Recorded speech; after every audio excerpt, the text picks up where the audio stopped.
the annual summer fete of Little Wickham possessed all the gentle predictability that Miss Jane Marple had come to expect from such village gatherings. Beneath the dappled shade of ancient elm trees, white marquees fluttered like benevolent ghosts, and the familiar sounds of rural celebration, children's laughter, the gentle clink of teacups, and the persistent drone of bees among the prize roses, created a symphony of English summer contentment. Miss Marple, seated comfortably in a wicker chair with her knitting bag at her side, observed the proceedings with the mild interest of someone who had witnessed countless such occasions. Yet her pale blue eyes, deceptively gentle behind wire-rimmed spectacles, missed nothing of the subtle dramas unfolding around her. She had learned long ago that human nature revealed itself most clearly in moments of supposed leisure, when people believed themselves unobserved. The fete's centrepiece this year was the Memory Lane Pavilion, a modest wooden structure that housed the historical exhibition curated by Mr. Alistair Croft, the village's recently appointed archivist. Croft, a precise man in his 50s with thinning hair and an obsessive attention to detail, had spent weeks organising displays of old photographs, parish records, and personal letters, donated by long-time residents. Miss Marple had noticed his nervous energy throughout the afternoon, the way he continuously adjusted displays and fussed over the arrangement of documents as if something weighed heavily on his mind. "Quite the scholar, our Mr. Croft," remarked Mrs. Dolly Bantry, settling into the chair beside Miss Marple with a plate of cucumber sandwiches. "Though I must say, some of the older residents seem rather uncomfortable with his thoroughness." Miss Marple's needles continued their steady rhythm. "Historical research can be quite revealing," she observed mildly. "Sometimes people prefer certain aspects of the past to remain undisturbed." Indeed, she had noted several telling reactions throughout the day.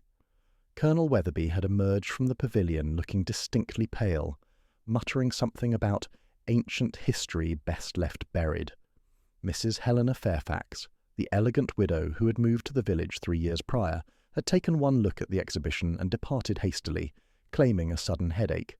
Even young Doctor Margaret Ashworth, usually so composed and confident, had seemed agitated after her visit to the historical display. The afternoon was progressing with its usual measured pace when the first wisps of smoke began to curl from the pavilion's windows.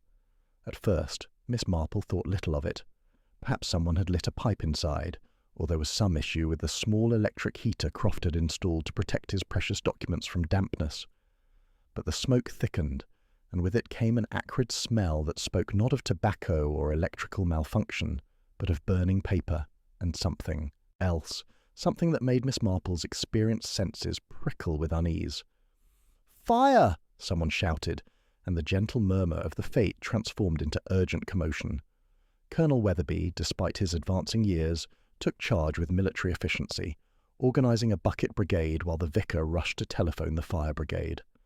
Miss Marple rose slowly, her arthritis protesting, but her mind sharp and alert. As villagers rushed toward the pavilion with buckets and blankets, she noticed who remained conspicuously absent from the rescue efforts. Mrs. Fairfax stood frozen near the tea tent, her face white as chalk. Dr. Ashworth had disappeared entirely, and James Whitmore, Croft's young assistant, was nowhere to be seen. The fire was quickly contained, more smoke than flame, really. But when the pavilion was finally deemed safe to enter, the discovery within sent shockwaves through the assembled crowd. Mr. Alistair Croft lay crumpled among his scattered historical treasures, a dark stain spreading across his white shirt. Beside his outstretched hand lay the charred remains of what had once been a leather-bound diary, its pages reduced to blackened fragments, though enough remained to suggest it had contained secrets someone was desperate to destroy. Miss Marple approached the scene with careful steps, her sharp eyes cataloguing every detail. The position of the body, the scattered papers, the deliberate nature of the fire, all spoke of calculated violence rather than passion. Most intriguingly, clutched in Croft's other hand was a single page that had escaped the flames, bearing what appeared to be dates and initials in a feminine hand. "Terrible business," murmured the vicar, his face pale with shock. "Who could have done such a thing?" Miss Marple said nothing, but her mind was already working, filing away observations and connections that others might miss. The half-burnt diary was clearly significant enough to kill for. and in her long experience, when someone went to such lengths to destroy evidence, they usually left more clues than they intended. As police sirens wailed in the distance and the peaceful afternoon dissolved into chaos, Miss Marple reflected that once again the veneer of village tranquility had been stripped away to reveal the darker currents that flowed beneath. Someone among these familiar faces was a murderer, and she intended to discover who. The summer fete had ended in tragedy, but for Miss Marple another kind of investigation was just beginning. By the following morning the peaceful rhythm of Little Wickham had been thoroughly disrupted, replaced by an undercurrent of nervous energy that seemed to pulse through every cottage garden and corner shop. The tragedy at the summer fete had shattered more than just the villagers' sense of security. It had opened floodgates of speculation, suspicion, and long-buried gossip that now flowed freely through the narrow streets. The natural epicenter for this outpouring of theories and whispered conversations was Mrs. Henderson's copper kettle tea shop on the high street. By 9:30, every table was occupied, and the usual morning quiet had given way to an animated buzz of voices, punctuated by the nervous clink of teacups against saucers. Even those villagers who typically took their morning tea in the privacy of their own kitchens found themselves drawn to the communal atmosphere of shared shock and speculation. Miss Marple arrived at her customary time carrying her knitting bag and wearing an expression of gentle concern that masked her keen interest in the proceedings. She selected her usual table by the window, where she could observe both the street outside and the animated discussions taking place throughout the shop. Her pale blue eyes, deceptively mild behind her wire-rimmed spectacles, began their methodical cataloguing of human behaviour under stress.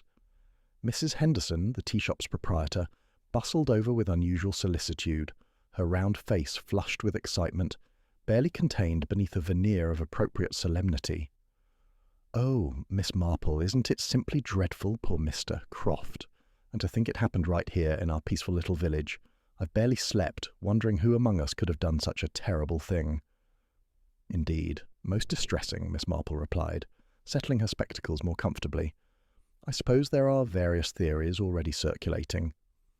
Before Mrs. Henderson could respond, Colonel Weatherby's booming voice carried across the shop from his table near the fireplace. "Mark my words, it's that assistant of his, young Whitmore.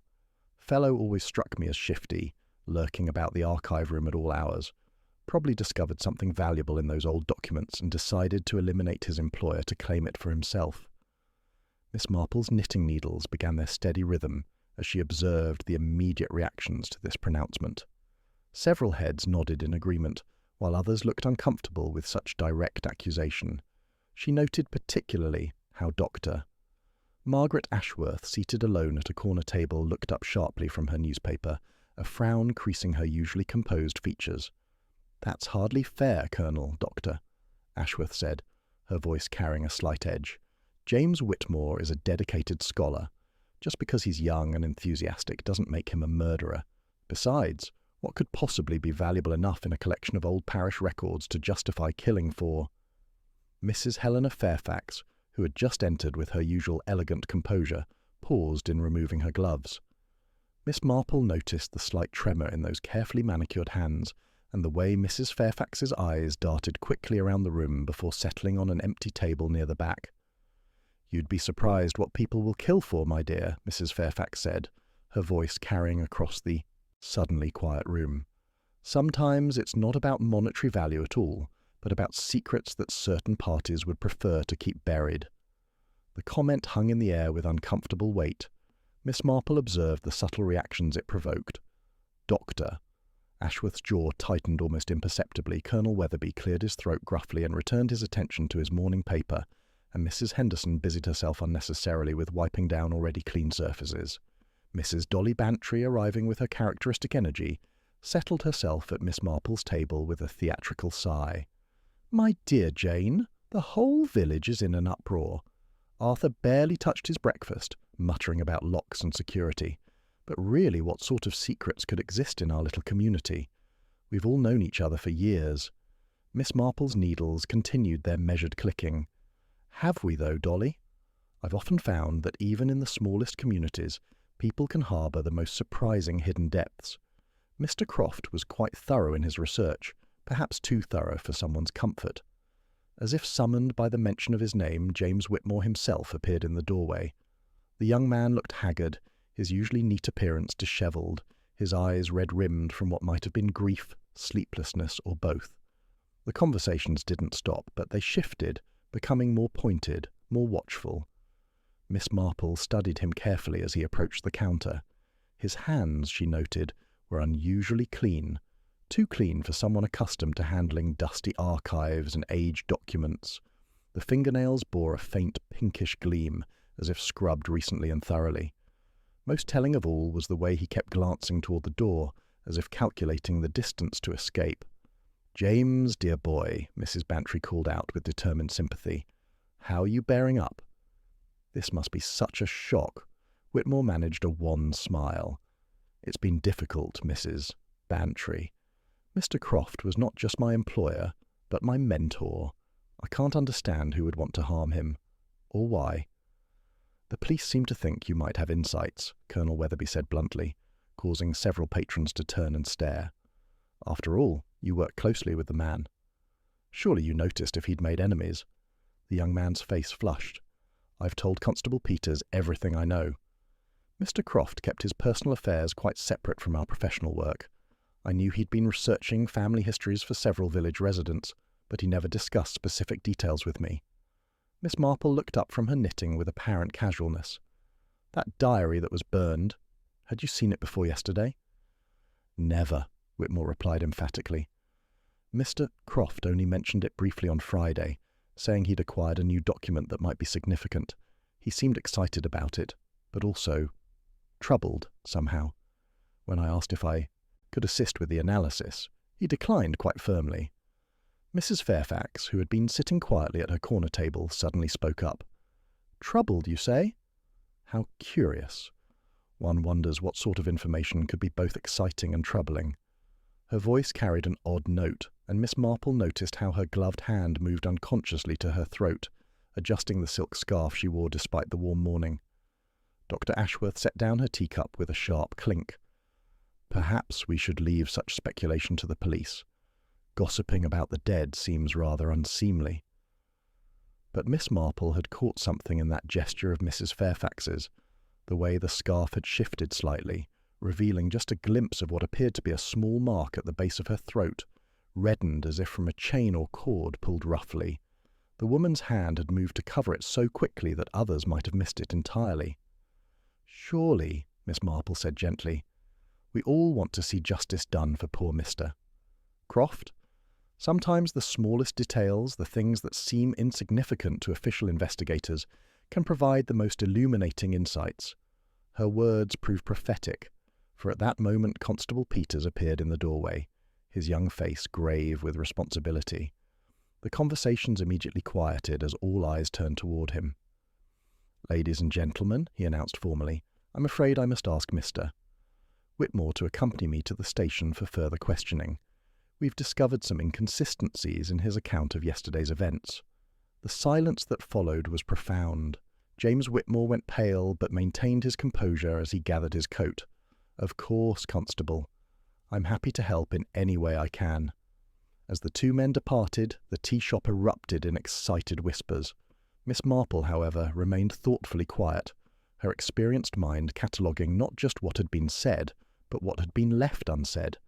The official investigation might be focusing on the obvious suspect, but she had observed several telling details that suggested the truth was far more complex.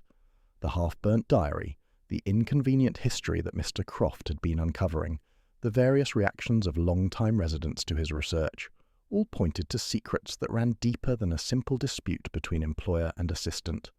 As her knitting needles resumed their steady rhythm, Miss Marple reflected that in her experience, when someone went to such lengths to destroy evidence, they usually revealed more about themselves than they intended. The village tongues would continue to wag, spinning theories and casting suspicions, but Miss Marple knew that the real answers lay not in the obvious explanations, but in the small, seemingly insignificant details that human nature could never quite manage to conceal. The departure of James Whitmore with Constable Peters had left an odd mixture of relief and unease hanging over the copper kettle. Miss Marple observed how quickly the villagers seemed to accept the obvious solution, yet she noted the subtle tension that remained in their voices and gestures. In her long experience, when people were truly convinced of a culprit's guilt, they relaxed completely. The persistent undercurrent of anxiety suggested that deeper secrets remained buried. She gathered her knitting bag and stepped into the morning sunshine, her mind already formulating a plan of gentle investigation.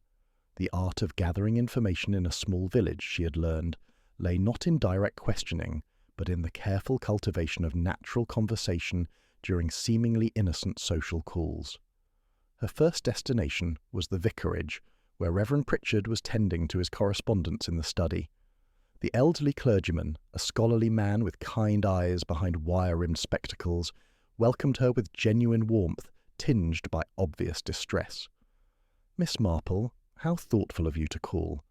I confess I've been quite shaken by yesterday's tragedy. Poor Alastair was such a dedicated researcher, so passionate about preserving our village history." He poured tea from the service his housekeeper had prepared, his hands trembling slightly. He'd been working extensively with our parish registers, births, deaths, marriages going back generations. Fascinating work, though some of his recent discoveries seemed to trouble him considerably. Miss Marple's knitting needles began their steady rhythm, creating an atmosphere of comfortable confidentiality. Indeed? Was there something particular that concerned him? The vicar hesitated, clearly wrestling with discretion. About 3 weeks ago, he came to me quite agitated, asking about procedures for births registered under unusual circumstances, cases where parentage might be questionable, or where records had been deliberately obscured. He was particularly interested in entries from 1910 and 1939, saying he'd found discrepancies that contradicted other documentation. "How curious," Miss Marple murmured, filing this information carefully. The half-burnt diary and those specific dates were beginning to form a pattern. He mentioned finding a private diary that cast doubt on certain established family histories. He was quite ethical about such matters, wanted to verify everything thoroughly before making any revelations. But he did say that if his suspicions proved correct, it would have significant implications for inheritance claims in the village. From the vicarage, Miss Marple made her way to the post office, where Mrs. Trimble possessed an encyclopedic knowledge of village comings and goings. The sharp-eyed postmistress welcomed her with barely contained excitement. "Oh, Miss Marple, such a dreadful business. Though between you and me, I'm not entirely convinced young James is our culprit." She leaned closer conspiratorially.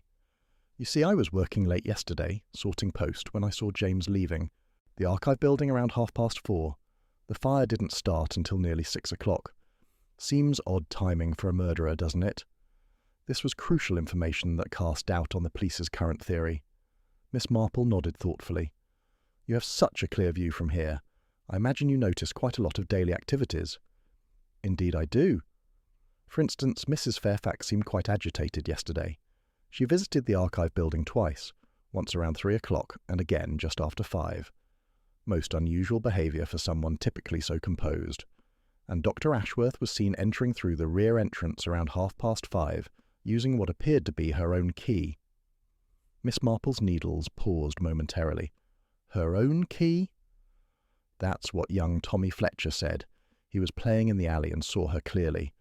One wonders why the village doctor would need private access to historical archives. The afternoon found Miss Marple taking a deliberately casual stroll past Dr. Ashworth's surgery. The doctor herself was absent, but her receptionist proved chatty and concerned about her employer's recent behaviour. "She's been ever so distracted lately," the young woman confided, "staying late for private research that has nothing to do with medicine." Yesterday, after returning from the fete, she spent hours in her locked office making telephone calls. I could hear her voice through the door. She sounded quite upset about something. Miss Marple's final call was ostensibly to admire Mrs. Fairfax's renowned roses. She found the elegant widow in her garden, snipping dead heads with mechanical precision. When Miss Marple approached, Mrs. Fairfax started visibly, her face momentarily showing an expression that might have been fear or guilt before resuming its usual composed mask. "Miss Marple," she said, her voice unusually cool. "A lovely afternoon for a stroll." Miss Marple's sharp eyes confirmed the faint reddish mark at the base of Mrs. Fairfax's throat. Not a rash, but something resembling a friction burn from a cord or chain pulled taut. "Your roses are magnificent, Mrs. Fairfax. They require such careful attention." "Indeed they do," Mrs. Fairfax replied, her grip tightening on the secateurs. "Unlike some things, they cannot simply be left to grow wild." "Such a tragedy about Mr. Croft," Miss Marple ventured gently. "One wonders what could have driven anyone to such desperate measures." Mrs. Fairfax's knuckles whitened. "The past is best left buried, Miss Marple.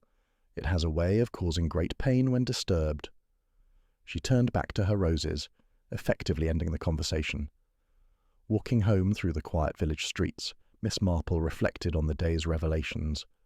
The official investigation might be satisfied with James Whitmore, but her experienced instinct suggested a far more complex web of secrets.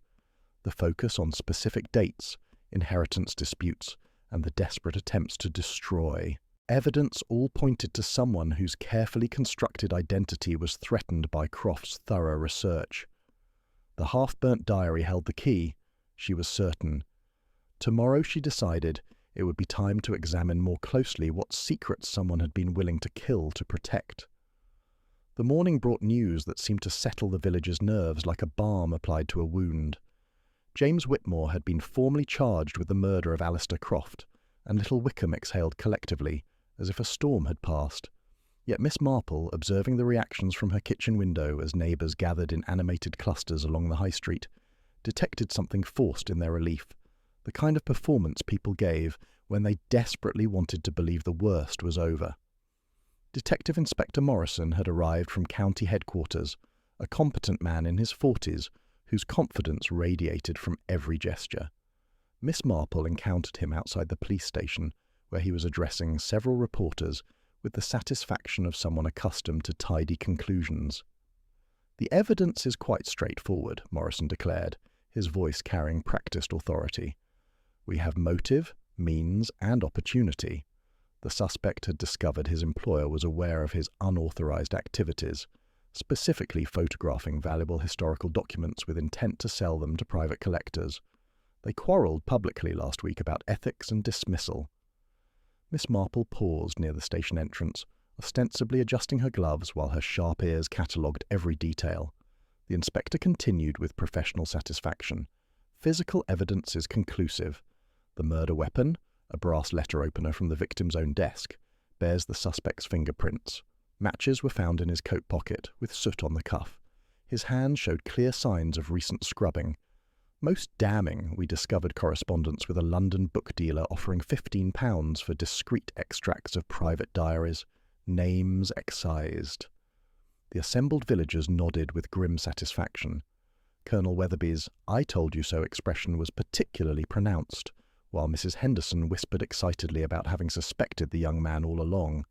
Yet Miss Marple noted the reactions of those who remained silent. Doctor Ashworth clutching her medical bag with white knuckles, Mrs. Fairfax departing abruptly when the diary was mentioned.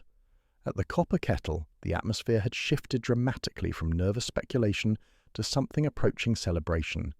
The obvious solution had been found, the threat removed, normal life could resume. Miss Marple settled at her usual table, knitting needles beginning their familiar rhythm as she observed the human drama unfolding around her. "I suppose we should feel relieved," Mrs. Bantry said, joining her with unusual subtlety, "though I confess difficulty believing young James capable of such violence. He always seemed so scholarly, so dedicated." "The evidence appears quite conclusive," Miss Marple agreed mildly, though her pale blue eyes remained thoughtful. From across the room, Colonel Weatherby's voice boomed with characteristic authority. "Clear case of greed and opportunity. The boy was systematically stealing valuable documents. When Croft discovered his scheme, Whitmore eliminated him rather than face exposure." Dr. Ashworth looked up sharply from her corner table. "That seems rather presumptuous, Colonel. Surely the investigation should rely on facts rather than speculation." "The facts seem clear enough," Mrs. Fairfax interjected, her voice carrying an edge that hadn't been there before. "Sometimes the obvious explanation is simply the correct one." Miss Marple noted the slight tremor in Mrs. Fairfax's voice, the way her gloved hands remained clasped tightly in her lap. The elegant widow's usual composure seemed strained, as if she were working hard to maintain her calm exterior. The conversation was interrupted by Constable Peters, who approached Miss Marple's table with obvious respect. Years of experience had taught him to value her insights into village matters. "Begging your pardon, Miss Marple," he said quietly, "but I wondered if I might have a word. The inspector is quite satisfied with the case, but there are one or two small details that continue to puzzle me." As they walked together toward the church, Peters shared his concerns in confidential tones. "While the evidence against young Whitmore seems solid, there are aspects that don't quite fit. The murder weapon, for instance. That brass letter opener seems an odd choice for premeditated killing. Rather impulsive, wouldn't you say?" "Indeed," Miss Marple agreed. "And the fire? Surely someone planning murder would arrange more efficient destruction of evidence." "Exactly my thinking. The whole affair seems rather desperate, as if someone acted in panic. And there's another thing. We found traces of expensive French perfume near the body. Young Whitmore hardly seems the type." Miss Marple's needles paused momentarily. "How interesting. The diary remains, I suppose, are still being examined." Peters nodded eagerly. "That's perhaps the most puzzling aspect. What we recovered suggests a personal journal from around 1910, written in a feminine hand, but several pages had been carefully removed before the diary was burned. Someone extracted specific information before attempting to destroy the rest." As they parted at the churchyard gate, Miss Marple reflected on the growing inconsistencies. The desperate nature of the crime, the selective destruction of evidence, the presence of expensive perfume, all pointed to someone whose carefully constructed life was threatened by Croft's research. Someone who had acted not from greed, but from the far more dangerous motive of self-preservation. James Whitmore might be that convenient scapegoat, but Miss Marple was increasingly certain that the true killer walked free among them, perhaps even now breathing easier believing justice had been misdirected. In her experience, a murderer who thought themselves safe was often the most dangerous of all. That evening, Miss Marple found herself unable to settle into her customary routine of reading and needlework. The inconsistencies surrounding James Whitmore's arrest continued to trouble her methodical mind, creating patterns that refused to align with the official conclusion. The young man's apparent guilt satisfied the village's need for resolution, yet the subtle details she had observed suggested a far more complex truth lay hidden beneath the surface. Her restlessness eventually drew her to the police station, where she encountered Constable Peters completing his evening rounds. The young officer's expression brightened with respectful recognition, though she detected the same lingering doubt that had marked their earlier conversation. "Miss Marple," he greeted her warmly. "Rather late for a constitutional. I hope recent events haven't left you feeling uneasy." "Not at all, Constable. I find evening air helps settle one's thoughts, particularly when they've been somewhat disordered by puzzling circumstances." She paused delicately. "I confess myself curious about poor Mr. Croft's final work. Such dedication to preserving our village history, and now most of it destroyed." Peter's expression grew troubled. "That's another aspect that continues to puzzle me. The fire was remarkably selective, almost as if someone knew precisely which documents to target, while leaving the majority of the exhibition untouched." Miss Marple's interest sharpened. "How very curious. I wonder, might an old woman's eyes notice details that official examination might have overlooked? Sometimes a different perspective reveals unexpected insights." After brief hesitation, Peters unlocked the evidence room where the diary's remains lay carefully preserved on white paper. The fragments were pathetic in their charred state, yet Miss Marple approached them with the reverence of an archaeologist examining ancient treasures. "If I might borrow a pencil and thin paper," she requested gently. "There's an old technique for reading the stories that paper tells even after it seems destroyed." With infinite patience, she positioned tissue paper over a partially preserved fragment and began shading lightly with graphite. Slowly, ghost letters emerged, pressure marks from writing that had once pressed through from the page above. The technique revealed tantalizing glimpses. The word "banns" appeared clearly, followed by what might be rectory and a partial date ending in 1939. "How extraordinary," Peters murmured, watching the invisible become visible. "Mr. Croft used similar methods. I found graphite rubbings on his desk blotter." Miss Marple nodded thoughtfully, then turned her attention to the diary's binding. Where pages had been removed, the cuts were too precise for hasty destruction. Someone had methodically excised specific information before attempting to burn the rest. Most intriguingly, caught in the damaged spine was a thread so fine it had been overlooked. Pale blue silk of exceptional quality, the sort found in expensive stationery rather than common journals. "Silk ribbon," she observed mildly. "Rather luxurious for a working diary. Someone accustomed to finer things, perhaps." Her magnifying glass revealed another detail that had escaped official notice. A tiny fragment of dark red wax embedded in the paper's edge. Not the common sealing wax of everyday correspondence, but the deep claret shade used for formal documents, the kind that might seal a birth certificate or legal papers. "Constable," she said quietly, "this diary wasn't simply burned in panic. Someone carefully removed specific pages, then attempted to destroy what remained. The wax suggests official documents were hidden within, birth records perhaps, or marriage certificates." Peters leaned closer, his interest fully engaged. "You believe the killer was searching for particular information?" "I believe," Miss Marple replied, carefully replacing the fragments, "that someone's carefully constructed identity was threatened by Mr. Croft's research. The dates we've recovered, 1910 and 1939, suggest irregularities in birth records that could affect inheritance or legitimacy claims. The silk ribbon and expensive wax pointed to someone accustomed to quality materials, while the medical precision of the page removal suggested professional training. Most tellingly, the selective nature of the destruction indicated intimate knowledge of what the diary contained. "The perfume traces you mentioned," Miss Marple continued thoughtfully, "combined with these material clues, suggest our killer moves in refined circles. Someone whose social position depends upon maintaining certain illusions about their background." As they prepared to leave, Miss Marple reflected on the emerging pattern. The half-burnt diary hadn't been random evidence. It was the key to someone's deepest secret, carefully guarded for decades until Alistair Croft's thorough research threatened exposure. The killer hadn't acted from greed or passion, but from the desperate need to preserve an identity built upon deception. "Thank you, Constable," she said, as they stepped into the cool evening air. "This has been most illuminating. Sometimes the smallest fragments speak the loudest truths." Walking home through the quiet streets, Miss Marple considered her next steps. The evidence pointed towards someone with medical training, expensive tastes, and access to official records. Someone whose very existence depended upon keeping certain historical facts buried. Tomorrow, she decided, it would be time to examine more closely those who had reacted most strongly to Croft's historical investigations. The village might sleep peacefully believing justice served, but Miss Marple knew the real murderer remained free, perhaps even now congratulating themselves on their apparent success. In her long experience, such confidence often proved to be a killer's greatest weakness.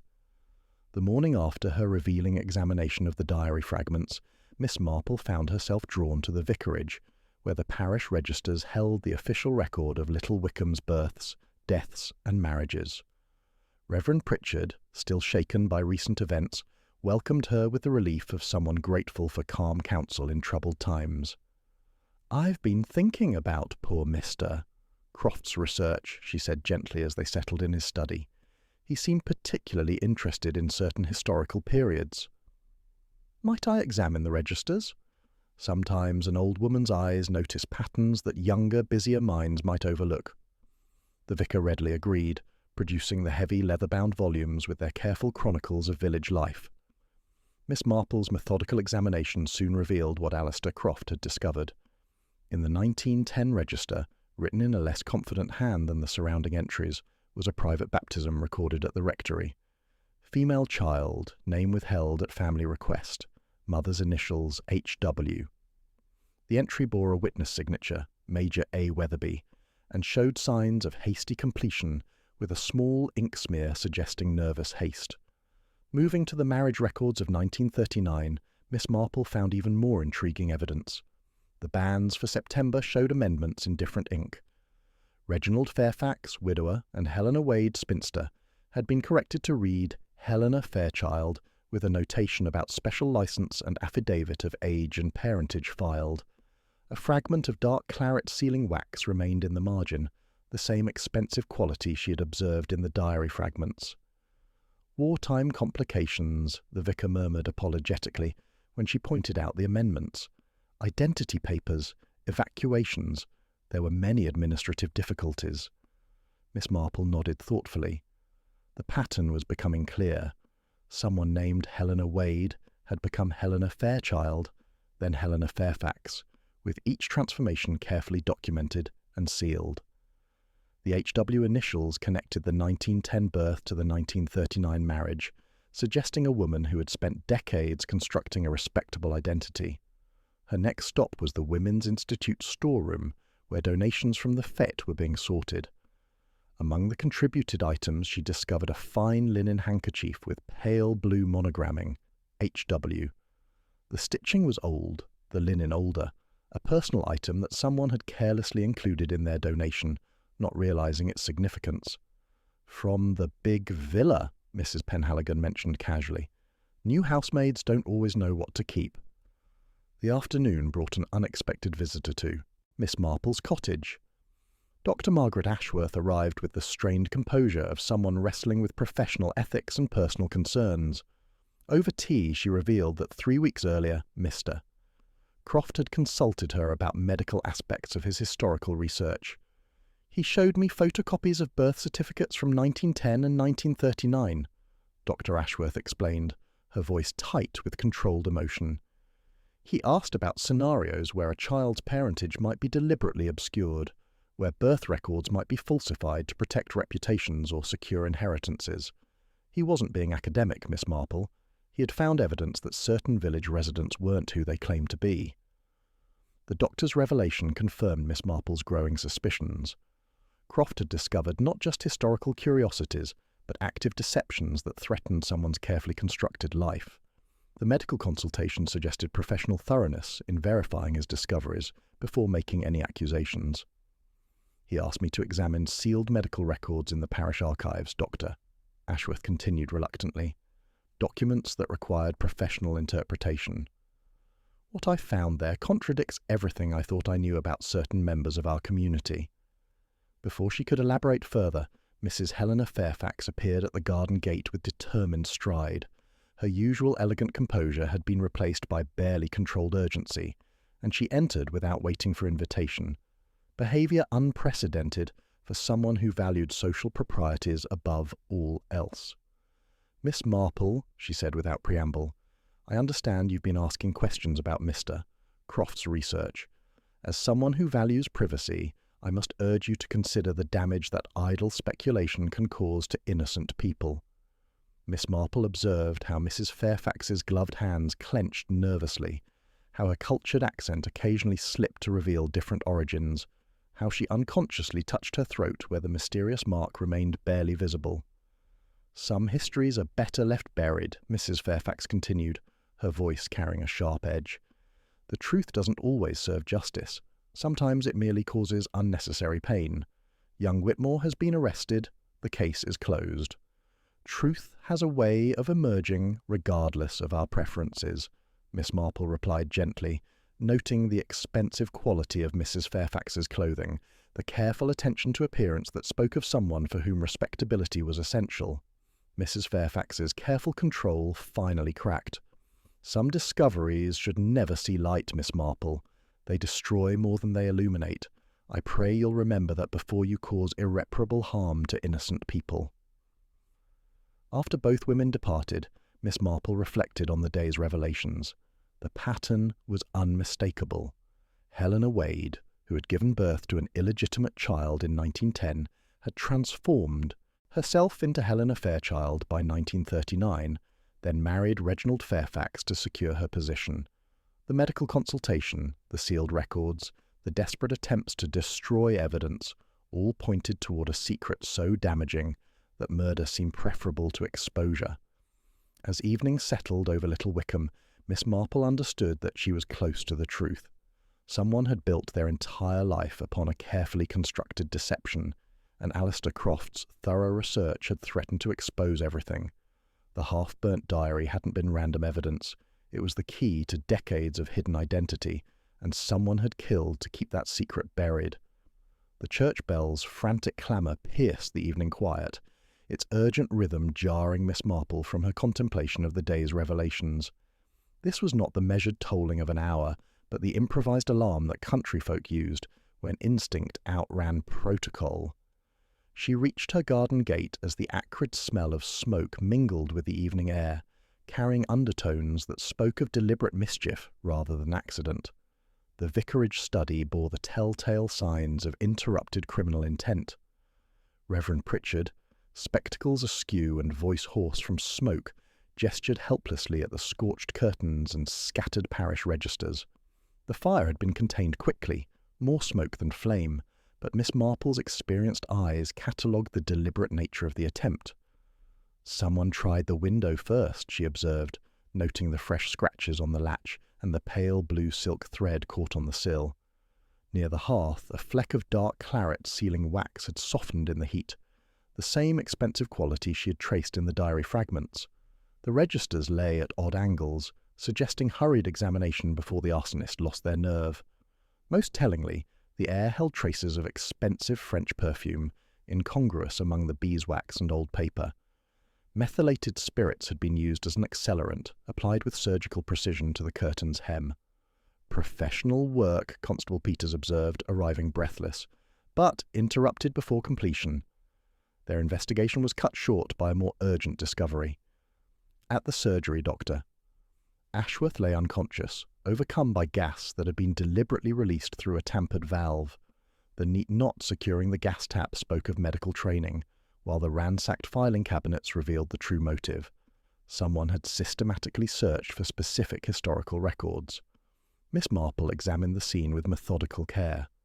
The doctor's usually pristine office showed signs of desperate searching, with papers scattered in patterns that suggested targeted examination rather than random theft. Most significantly, Doctor. Ashworth's antique silver locket, a piece she never removed, lay open and empty on the floor, its chain bearing marks of violent removal. 2 incidents in one evening, Peters noted grimly. First the vicarage, then here. Someone was hunting the same evidence in multiple locations. As Dr. Ashworth was transported to hospital, Miss Marple reflected on the escalating desperation of their unknown adversary. The attacks showed increasing boldness, but also growing panic. Someone whose carefully constructed world was crumbling rapidly. At the hospital the following morning, Dr. Ashworth, pale but conscious, provided the crucial missing pieces. "Someone was here before the gas," she whispered, her eyes wide with remembered fear. They wanted something specific. The locket contained a miniature photograph of a baby and a folded copy of a birth certificate from 1910. Miss Marple leaned closer. "And the original?" "Mr. Croft gave it to me for safekeeping just before the fete, Doctor," Ashworth confirmed weakly. "He said it was too dangerous to keep in the pavilion." The document proved that Helena Fairfax was born Helena Wade in 1910, an illegitimate child whose parentage was deliberately obscured to protect her inheritance claims. The revelation crystallized Miss Marple's understanding. The killer hadn't simply sought to destroy evidence. They had been retrieving specific documents that proved their entire identity was fraudulent. The half-burnt diary had been a diversion while they searched for the original birth certificate that could expose decades of deception. "They found what they came for, Doctor," Ashworth added with bitter certainty. "The locked cabinet was forced open and the birth certificate is gone." Miss Marple walked home through the quiet village streets, her mind processing the night's events. The dual attacks showed methodical planning combined with desperate urgency. Someone with medical knowledge had used professional techniques, chloroform at the surgery, precise application of accelerants at the vicarage, while leaving traces of expensive perfume and silk that spoke of refined tastes. The pattern was unmistakable. Helena Wade had transformed herself into Helena Fairchild, then Helena Fairfax, each identity carefully documented and sealed.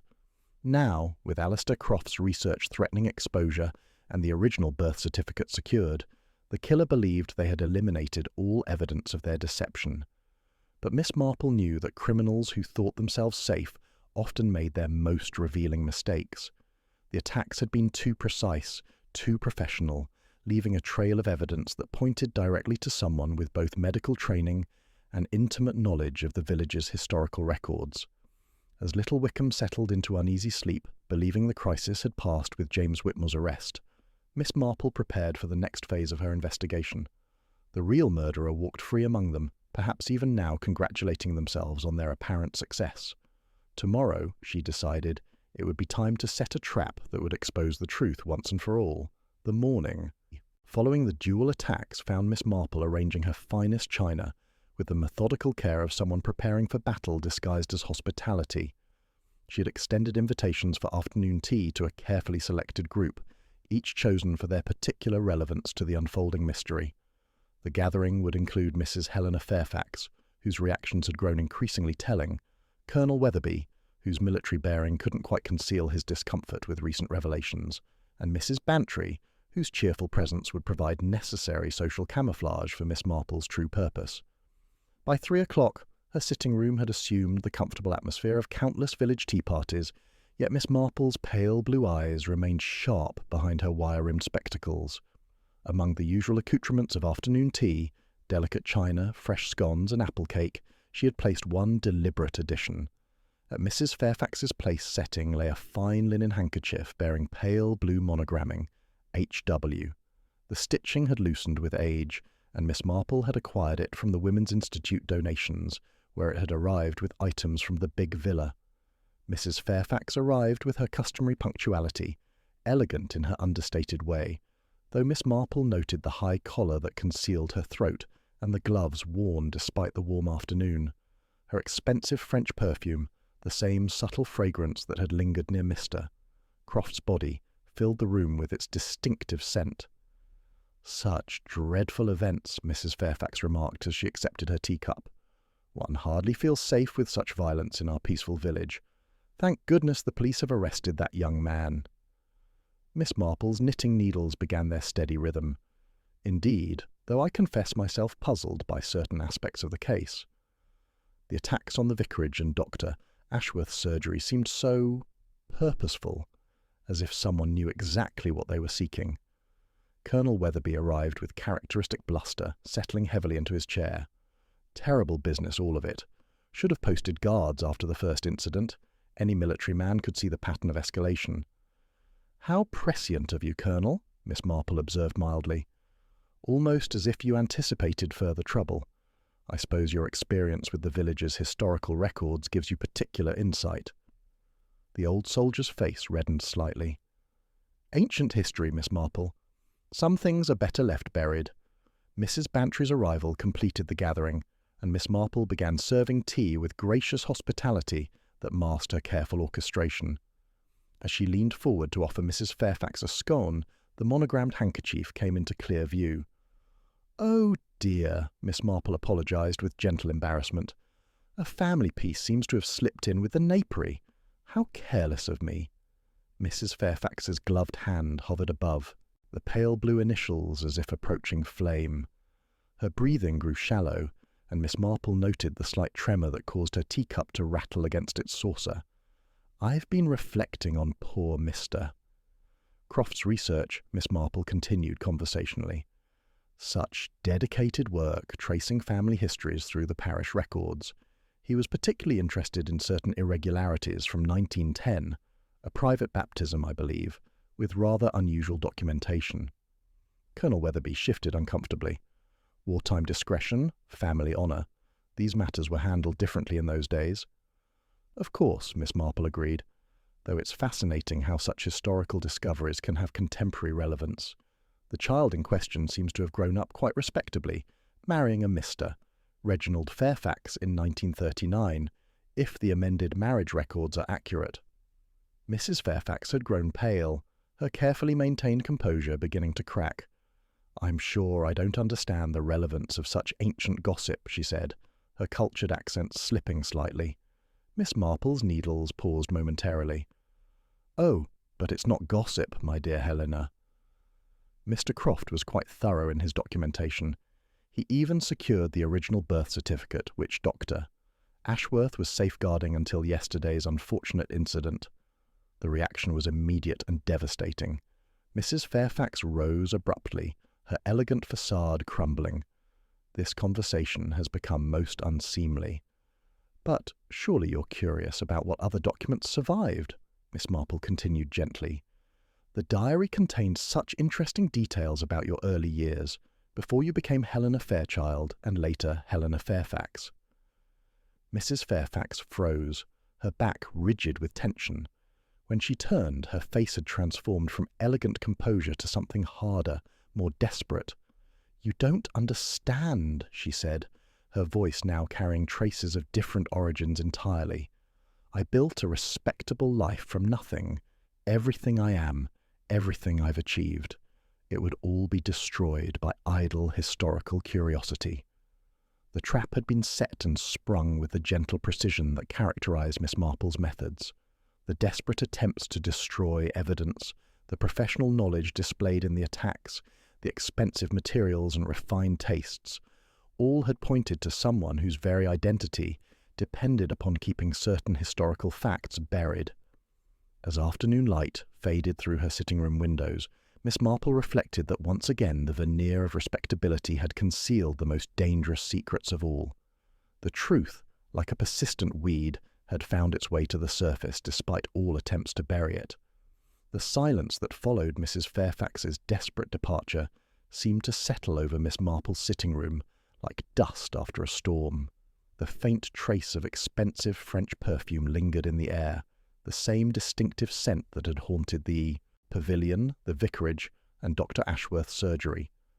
Colonel Weatherby sat rigid in his chair, his military bearing unable to conceal the tremor in his hands as he reached for his teacup. Mrs. Bantry, for once, found herself speechless, her usual cheerful chatter silenced by the magnitude of what had just been revealed. Miss Marple's knitting needles resumed their gentle rhythm, providing a counterpoint to the tension as her methodical mind began weaving together the final threads of truth. The pattern that had been emerging throughout her investigation now crystallized with devastating clarity, each seemingly insignificant detail finding its proper place in the larger tapestry of deception and murder. "The motive becomes quite clear when one understands what was truly at stake," she said quietly, her pale blue eyes thoughtful behind wire-rimmed spectacles. "This was never about money, though inheritance certainly played a role. This was about survival, the preservation of an identity built upon 60 years of careful deception. Helena Wade, born in 1910 to circumstances requiring discretion, had spent her entire adult life transforming herself into someone worthy of respect rather than pity. The private baptism recorded in the parish register, witnessed by Major Weatherby's compassionate signature, had been the first step in a lifelong journey of reinvention. By 1939, Helena Wade had become Helena Fairchild through careful documentation and sealed affidavits, positioning herself to marry respectably into the Fairfax family. The half-burnt diary had contained the detailed chronicle of this transformation, dates, methods, witnesses to her systematic reinvention. Alistair Croft, with his scholar's dedication to historical accuracy, had possessed not just the diary but the original birth certificate that could corroborate every damning detail. To Helena Fairfax, this represented an existential threat far more dangerous than any mere scandal. Miss Marple reflected on the timeline that had emerged through her careful observation. Mrs. Fairfax had visited the pavilion twice on the day of the fête, first around 3 o'clock, likely to reason with Croft, to convince him that some discoveries were too damaging to reveal. When persuasion failed and the scholar insisted that truth served historical accuracy above social convenience, desperation had taken hold. The murder itself bore all the hallmarks of panic rather than premeditation. The brass letter opener was simply at hand, the fire a hasty attempt to destroy evidence. But the subsequent attacks on the vicarage and doctor.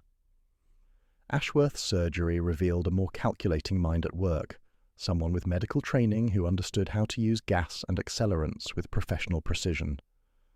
The silk thread caught on the vicarage window, the claret sealing wax matching the amended marriage records, the perfume present at every crime scene, Miss Marple enumerated softly. Each detail seemed insignificant alone, but together they painted a portrait of someone whose very existence depended upon keeping certain facts buried. Colonel Weatherby finally found his voice, though it trembled with distress. "My father was trying to help the girl. Helena was so determined, so intelligent. We thought providing her with opportunities would be enough. But charity, however well-intentioned, carries its own burden of shame," Miss Marple observed with gentle understanding. "Helena Wade chose to become Helena Fairfax, rather than remain forever grateful for scraps of kindness. The tragedy is that she possessed the intelligence and determination to succeed honestly, yet the shame of her origins drove her to construct such an elaborate deception that murder seemed preferable to exposure. The evidence of her medical background had been subtle but telling: the precise application of accelerants, the professional manipulation of the gas valve, the surgical accuracy with which she had removed pages from the diary before burning it.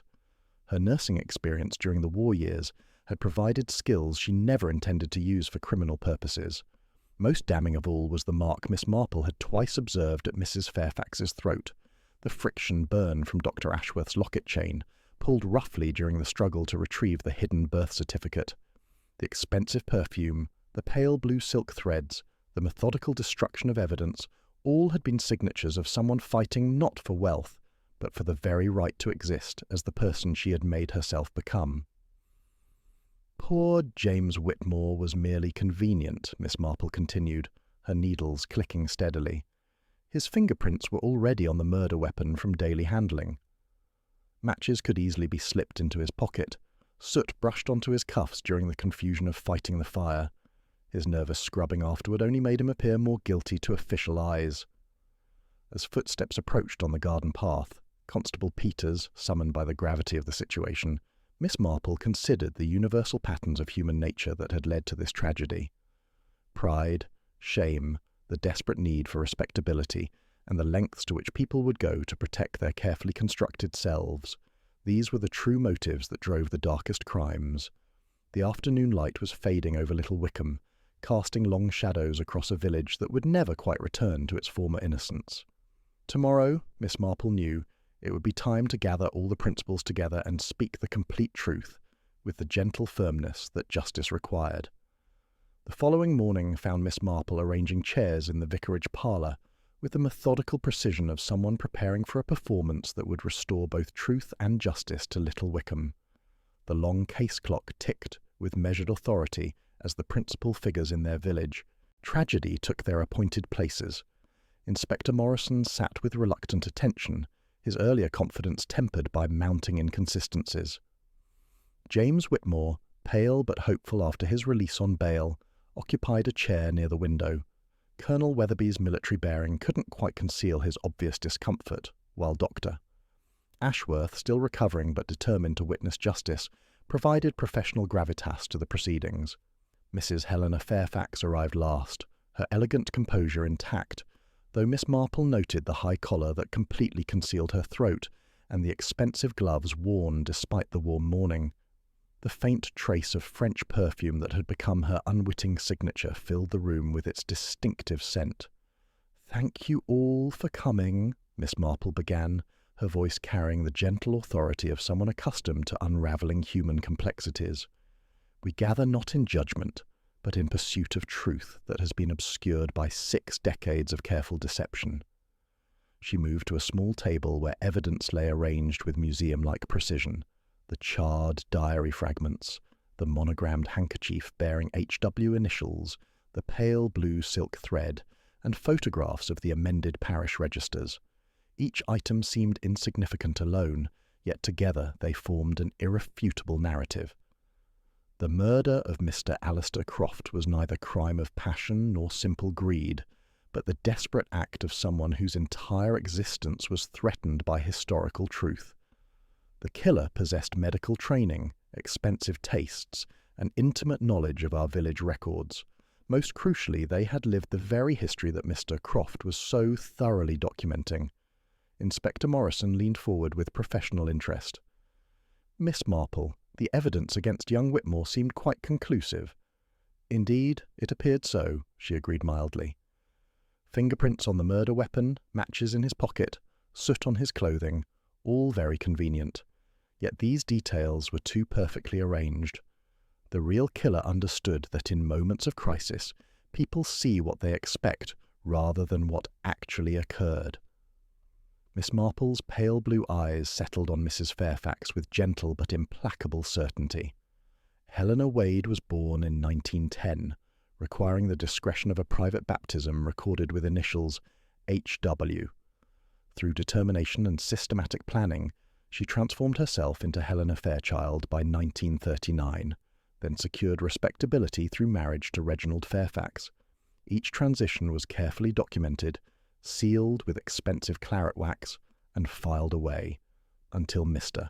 Croft's research threatened to expose the entire construction. She lifted the silk thread with infinite care. This pale blue silk caught on the vicarage window during your desperate search for corroborating records matches the quality found in your monogrammed handkerchiefs. The expensive French perfume present at every crime scene became your unwitting signature. Most tellingly, the friction burn on your throat, not from jewellery, but from Dr. Ashworth's locket chain, pulled roughly during your search for the hidden birth certificate. Mrs. Fairfax's carefully maintained composure began to crack, her gloved hands trembling as the evidence mounted with inexorable precision. The half-burnt diary revealed your methodical approach, Miss Marple continued, with devastating gentleness. Specific pages were surgically removed before burning. You knew exactly which sections contained the most damaging evidence because you had lived those events. Your medical training, acquired during wartime nursing service, provided the skills for the subsequent attacks. The precise manipulation of gas valves, the professional application of accelerants, the calculated use of chloroform. The elegant facade finally shattered completely. Mrs. Fairfax rose abruptly, her refined accent slipping to reveal older raw origins beneath. "What choice did I have?" she burst out, decades of careful control collapsing. "I built myself from nothing, less than nothing. I learned to speak correctly, to stand correctly, to wear respectability like armour. And then that man decided 60 years of my life were merely historical errors to be corrected in his precious records." "Mr. Croft would have spoken with you first," Miss Marple said with characteristic compassion. "He believed in truth, not cruelty." "He left me no choice," Mrs. Fairfax whispered, the confession pouring out with the relief of someone finally laying down an unbearable burden. "I begged him to understand. Some truths destroy more than they illuminate. When he refused, when he turned away so righteously certain, the letter opener was there. I only meant to frighten him, but he struggled, and I struck too hard. The fire was panic, cutting out the worst pages before people came running." As Constable Peters stepped forward with quiet authority, Miss Marple reflected on the tragic irony that someone with Helena Fairfax's intelligence and determination could have succeeded honourably, yet shame had driven her to construct such elaborate deceptions that murder seemed preferable to exposure. The village hall emptied slowly, residents departing with the subdued air of people whose fundamental assumptions had been forever altered. Justice would take its course, but the deeper questions about identity, shame, and the lengths to which people would go to protect their carefully constructed selves would linger long after the legal proceedings concluded. The silence that followed Helena Fairfax's confession seemed to settle over the vicarage parlour like dust after a storm. Inspector Morrison's voice, stripped of its earlier confidence, carried careful authority as he formally charged her with the murder of Alistair Croft. Constable Peters, respectful but firm, offered his arm as they prepared to leave. Mrs. Fairfax accepted the support with a dignity that seemed to emerge from the ruins of her carefully constructed persona, her head held high despite the handcuffs that marked the end of 60 years of deception. James Whitmore stood near the window, hat trembling in his hands, scarcely daring to believe in his vindication. When his eyes met Miss Marple's, they conveyed bewildered gratitude mixed with the sobering recognition of how close he had come to paying for another's crime. Miss Marple inclined her head with gentle understanding. She had seen that particular expression many times before, the look of someone who had stared into an abyss not of their making. As the police car pulled away with its subdued passenger, Little Wickham began the difficult process of reconciling the Helena Fairfax they thought they knew with the Helena Wade who had committed murder to protect her secret. The elegant woman who had graced their social gatherings, contributed generously to village causes and maintained the most beautiful rose garden on the high street, had revealed herself to be someone entirely different, a construction built from decades of careful planning and maintained through desperate violence. At the Copper Kettle, Mrs. Henderson served tea with uncharacteristic solemnity, her usual cheerful gossip replaced by thoughtful reflection. The comfortable certainty that had accompanied James Whitmore's arrest, allowing the village to exhale and return to routine, had been shattered, replaced by the unsettling knowledge that respectability could be the most elaborate disguise of all. To think she sat at these very tables discussing the murder with such composure, Mrs. Henderson murmured to her customers. She even suggested theories about other suspects, directing suspicion away from herself with such skill. Colonel Weatherby, visibly aged by the morning's revelations, spoke with the weight of someone carrying decades of complicated knowledge. My father tried to help the girl in 1910. We all did, in our way. But charity, however well-intentioned, carries its own burden of shame. Helena chose transformation over gratitude, and perhaps we failed to understand the price such choices exact. Dr. Ashworth, still bearing the effects of her ordeal, but determined to contribute to the community's healing, offered professional insight into the psychological pressures that had driven their neighbour to such extremes. The constant vigilance required to maintain a false identity, the perpetual fear of discovery, these create unbearable stress. When Mr. Croft's research threatened everything she had built, violence must have seemed her only remaining option. The afternoon brought confirmation that Mrs. Fairfax had provided a full confession to Inspector Morrison, detailing how she had visited the pavilion twice on the day of the fete, first attempting to reason with Croft, then returning in desperation when he refused to suppress his findings. The murder had been unpremeditated, a moment of panic when confronted with the destruction of everything she had spent her life building. The subsequent attacks on the vicarage and doctor. Ashworth's surgery had been more calculated, driven by her realization that Croft had distributed copies of the most damaging documents for safekeeping. James Whitmore, cleared of all charges, approached Miss Marple with trembling gratitude. "I don't know how to thank you, if you hadn't seen what others missed. Truth has a persistent way of emerging, my dear boy," she assured him with maternal kindness.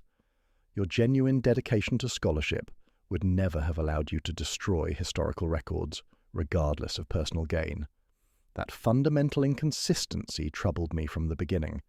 By evening, as reporters began arriving from London, drawn by the sensational story of murder in a quiet English village, the residents of Little Wickham had largely closed ranks. Their initial shock was giving way to a protective instinct. The private shame of one of their own was not a matter for public consumption. Miss Marple, observing the villagers' reaction from her cottage window, reflected on the universal patterns of human behaviour that had led to tragedy. The community would recover, as communities always did, but something fundamental had shifted. They had learned that even the most respectable facades could conceal the deepest deceptions, that shame could drive people to extraordinary lengths, and that the past, no matter how carefully buried, had a way of demanding acknowledgement.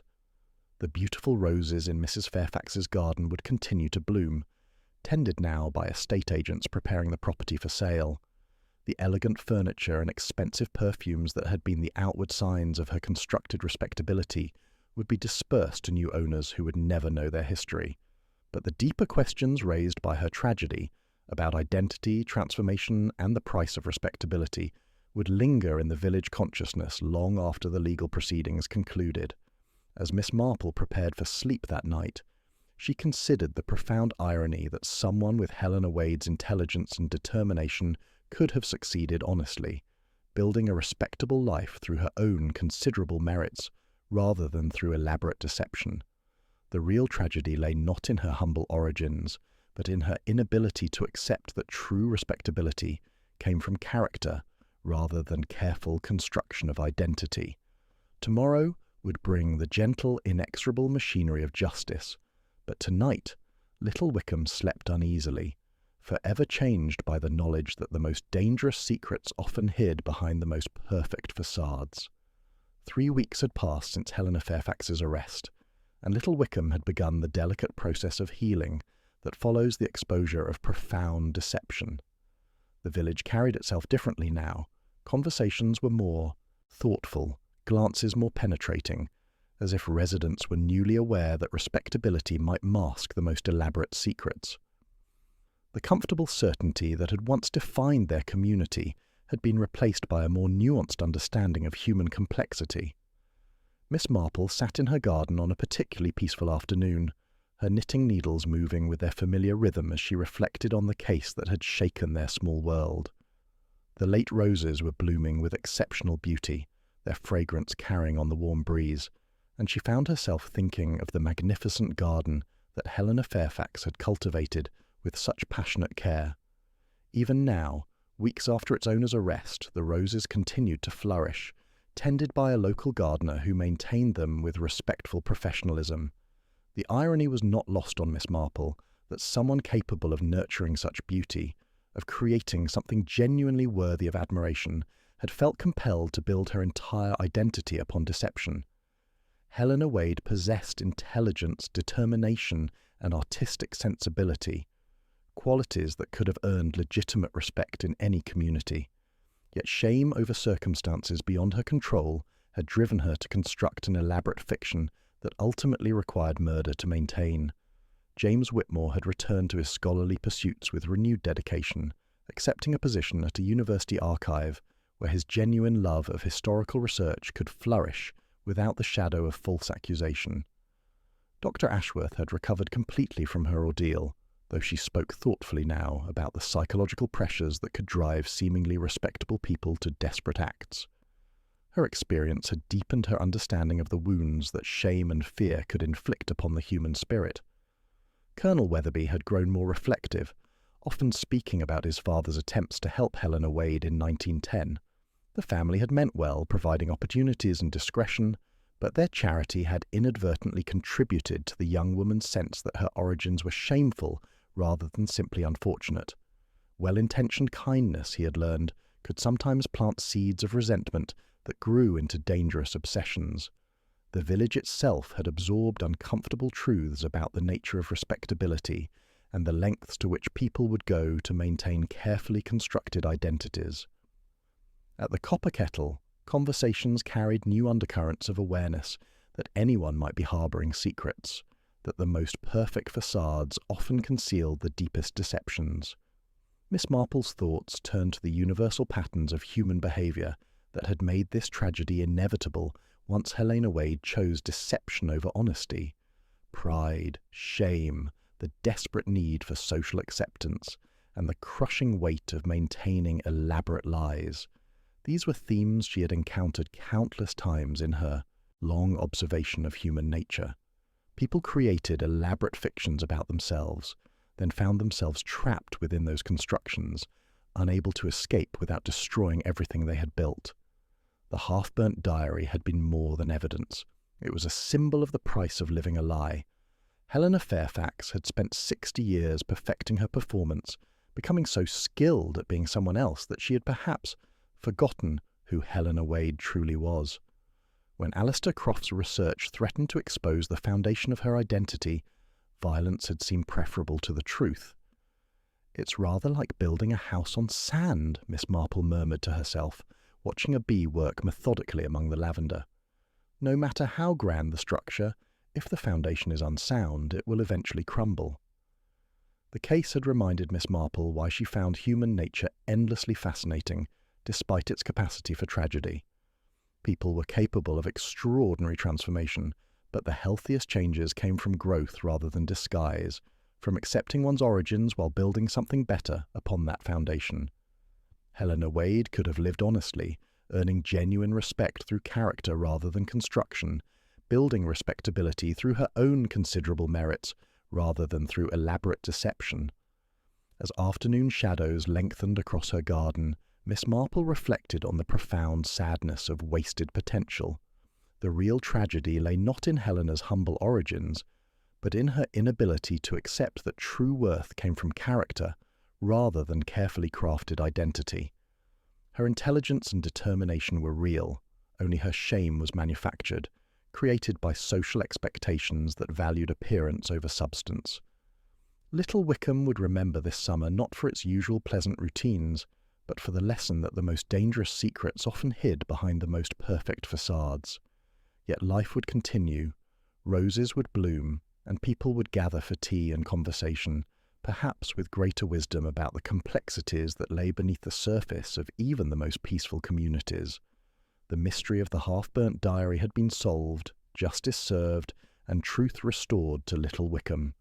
As Miss Marple gathered her knitting and prepared to go inside, she offered a quiet reflection on the endless complexity of human nature in all its flawed and fascinating manifestations.